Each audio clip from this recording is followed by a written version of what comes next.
হয়ে চন্দ্রাবলীর কুঞ্জে মাঝে না গভীর নিদ্রা দান করলে আমার গোবিন্দ আমি রাধার কুঞ্জে রাধার কুঞ্জে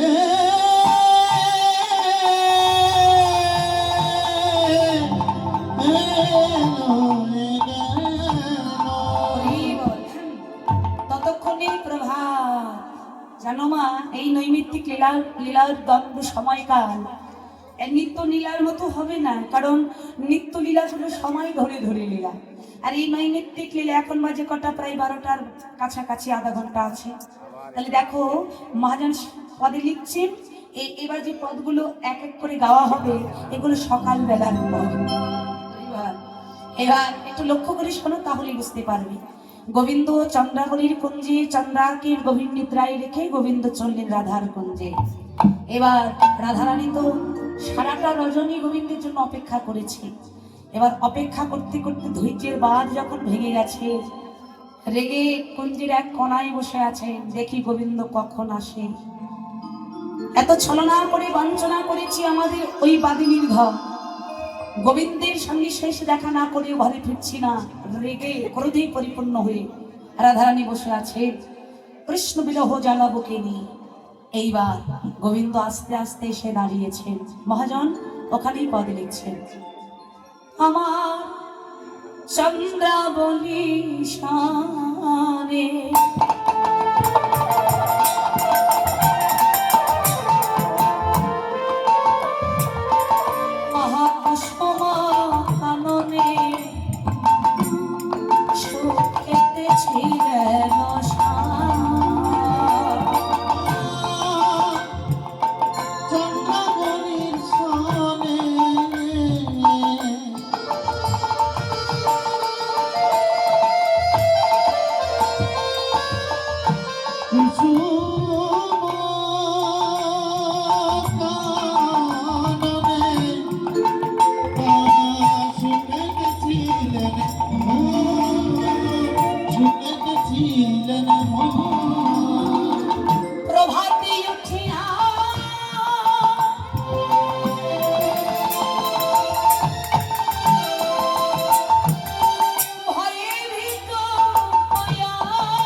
পরিহারি করে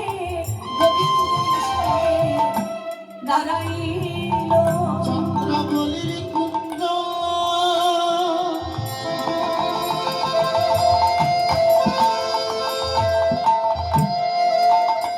আহা পরিহারে করে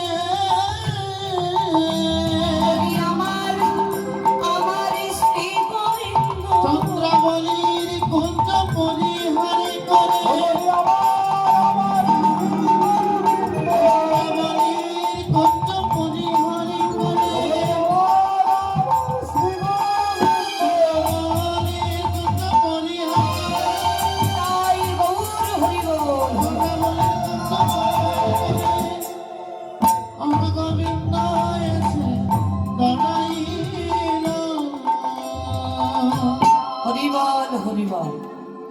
চন্দ্রাবলী শনে কুসুম কাননে কুসুম কাননে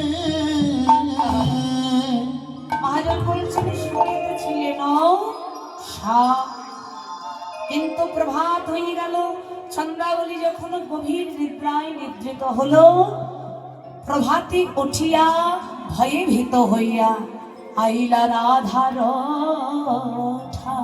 রাধার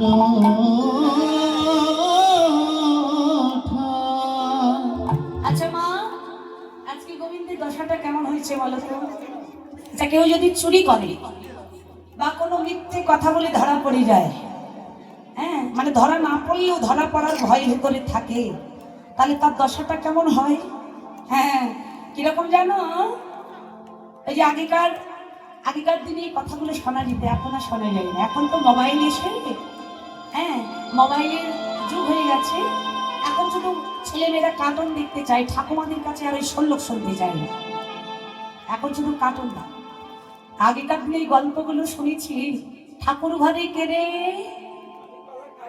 হ্যাঁ, মানে ঠিক গোবিন্দের দশাটা আজকে তাই হয়েছে। তিনি যে ওই আসার কথা বলে রাধারানীকে প্রতিশ্রুতি দিলেন, কুঞ্জ তিনি সাজালেন না। এই যে মা, গোবিন্দ কথা দিয়ে তো কথা রাখতে পারেননি, তাই ভেতরে তার ভয়।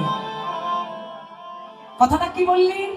প্রভাতে উঠিয়া ভয়ে ভীত হইয়া আইলা রাধারো ঠাঁ। আমার রাধারানীর কাছে এসে দাঁড়িয়েছে। ভেতরে ভয় থাকলেও না, উপরে সাহস নিয়ে দাঁড়িয়েছে। এত সহজে নিজেকে দুর্বল করা যাবে না। এসে ঠিক সোজা দাঁড়িয়েছে, কিন্তু রাধারানী কুন্তির এক কোনায় বসে টের পেয়েছেন যে তিনি এসেছেন, কিন্তু মুখের দিকে তাকালেন না।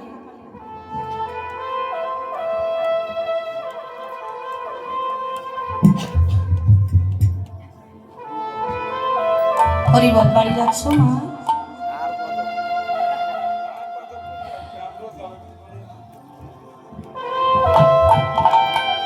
হরিবল, আশীর্বাদ করুন যে বাসনা নিয়ে মায়েরা দান করে দিয়েছেন এবং যাচ্ছেন, তাদের সকলেই যেন সেই মনোবাসনা পূর্ণ হয়। হরিবল। তাহলে মা, গোবিন্দ এসে দাঁড়ালেন, কিন্তু রাধারানী গোবিন্দের দিকে তাকালেন না। না তাকিয়ে বুঝতে পারলেন হয়তো কপট এসে দাঁড়িয়েছে। কপট মানে বলে রাগ, তো ভেতরে গোবিন্দের প্রতি শুধু রাগ, এখন আর ভালোবাসা নাই। এবার খুব রাগ হলো। এবার গোবিন্দের বদনটা দর্শন করে গীতকর্তা লিখছেন গোবিন্দের দশাটা কেমন। গলে পিতবাস করিয়া সাহস,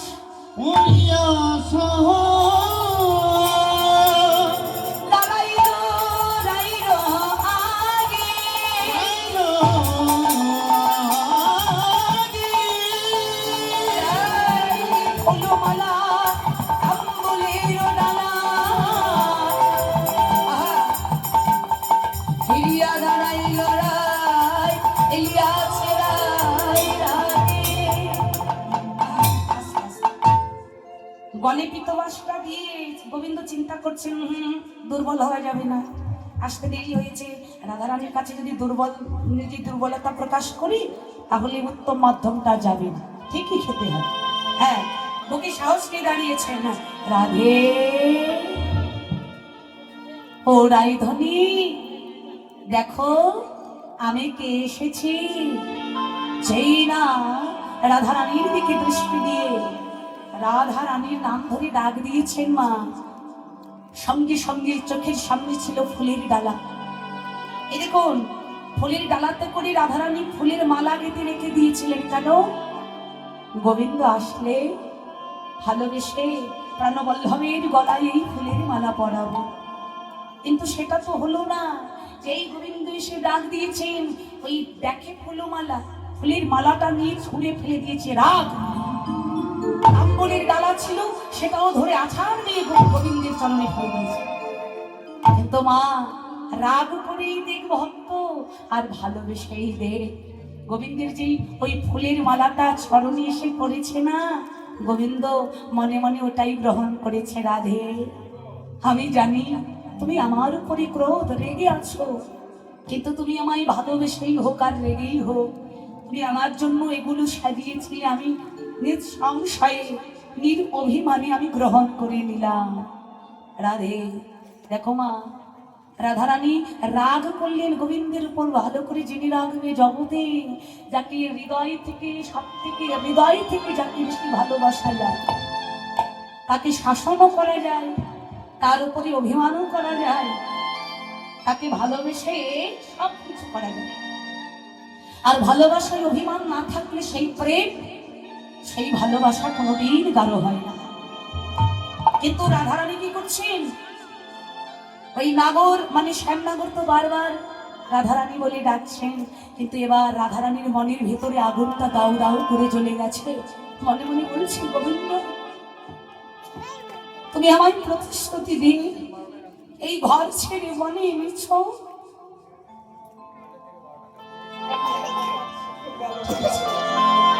ঘর ছেড়ে বনে এনেছ, আমায় কত আশা দিয়ে বনে এনেছ, সারাটা রজনী কেটে গেল, তুমি আমায় সারাটা রজনী জাগিয়ে রাখলে, কিন্তু তুমি এলে না। এই প্রভাত কালী যখন এসেছো, তোমার বদন আমি দেখতে চাই না।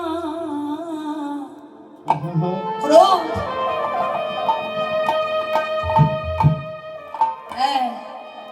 নাগর দেখিয়া মানিনি না চাহে, আছেন আপন কোপে, মানে রেগে আছে, নয়ন ভুরুর ভঙ্গিম দেখিয়া রসেতে নাগর ডরে।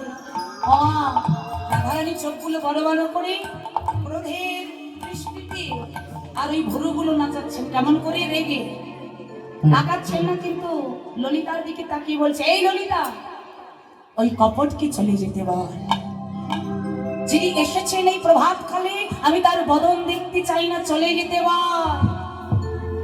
ললিতা পাশ থেকে বলছে, দাঁড়া না রাধে, অমন করে রাগ করিস না, দেখ একটু হৃদয়টাকে উদার কর, অমন করে বলিস না। সখী একবার সাবধান বার্তা দিলে, কিন্তু রাধারানীর রাগ ক্রোধ এমনই বেড়ে গেল যে গোবিন্দের দিকে আর তাকাতেও তার ইচ্ছে করছে না।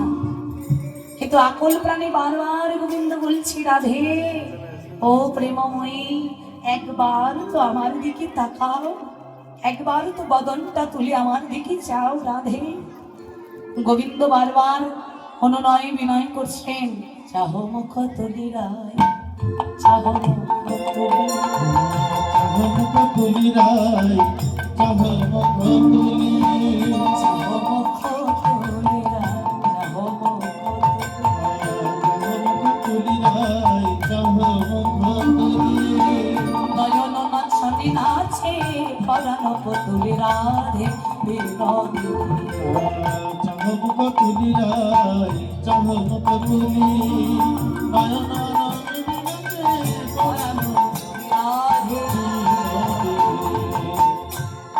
বলছে, চাহো মুখ তুলি রায়, দেখো না আমি কে এসেছি, একবার তো আমার দিকে চাও, রাগ করো না বিনোদিনী, একবার তো বদন তুলে আমার দিকে চাও।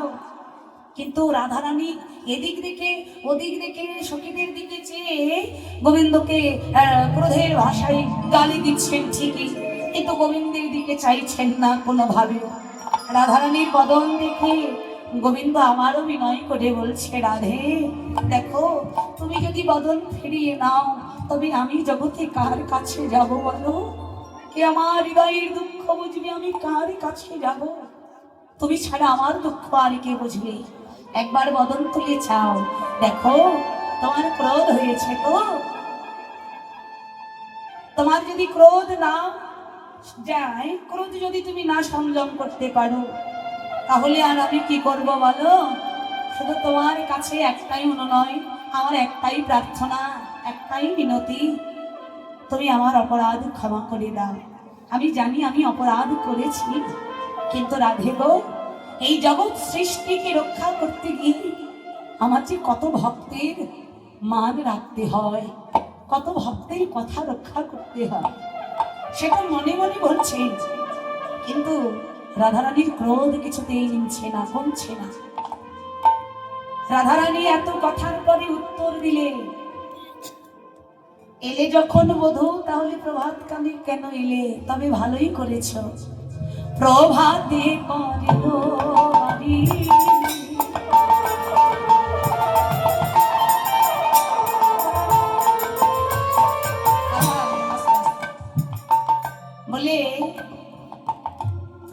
পরের বাড়ি কোন লাজে আইস বলে এই কথাগুলোর পর্যায়ে আছে মা।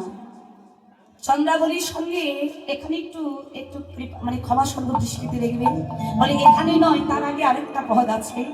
বলে এই যে হ্যাঁ কি? হরি বল, হরি বল, রাধে। আসলে কি জানেন, একটু বলি মা, আপনারা তো আমার কাছের মানুষ। দীর্ঘ পুরো সেদিনটা ওইদিকে অষ্টকালীন গাইতে গাইতে আপনাদের এদিকে হঠাৎ করে এসে সর্বকালীনে পা দেওয়া, যতই জানা থাক হঠাৎ করে দাঁড়ালেন